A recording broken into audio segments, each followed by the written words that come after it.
life imprisonment for selling adulterated food with fatal results. What is the punishment for selling adulterated food as of now? Why the government authorities are failing again and again to detect and control food adulteration? What should be the role of government in contending the food adulteration? What measures should be taken against food adulteration? GS Paper 3, Food Processing and Related Industries in India.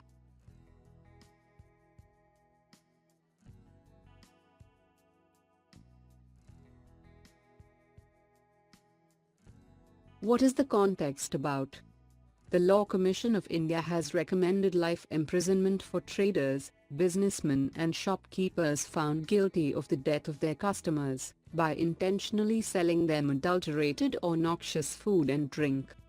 The Commission highlighted how innocent human lives, especially those of pregnant women and children in Anganwadis and government schools, fall victim to the greed of individuals looking for a slight margin by selling adulterated food and drink to unsuspecting consumers.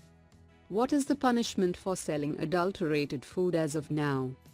At present, under Sections 272 and 273 of the colonial-era Indian Penal Code of 1860, the guilty get away with either a fine of Rs 1,000 or, rarely, an imprisonment of 6 months for selling adulterated or noxious food and drink with fatal results. Why the government authorities are failing again and again to detect and control food adulteration? The government is not able to control adulteration in food items owing to various reasons, such as the toothless laws and inadequate staff for enforcement. The adulteration industry operates with absolute disregard for human life and flourishes on the lethargy and inefficiency of the authorities dealing with public health and consumer protection.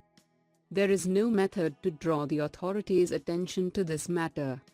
Consumers are not provided with more convenient and efficient methods to prevent and identify those manufacturers and merchants. What should be the role of government in contending the food adulteration? The government and other public authorities have a role to play in enabling this process of discretion and decision-making, by supplying as much information as possible about quality standards and buying options to the public. The government must take steps to ensure that food quality is strictly maintained, beginning from the fields where the crops are grown up to the point of sale.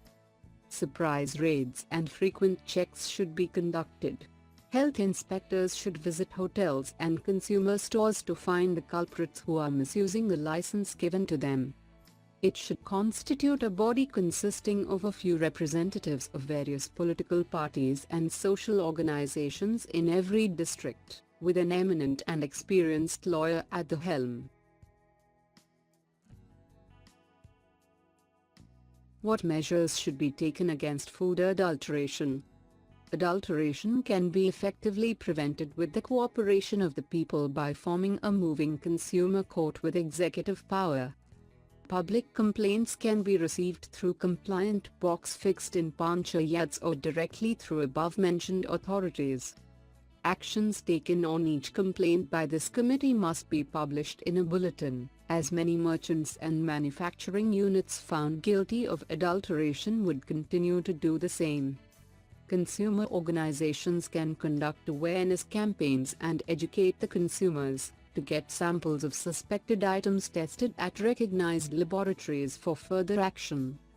The ministry in charge of Panchayat and local bodies must take appropriate steps to fulfill the slogan "Healthy Society."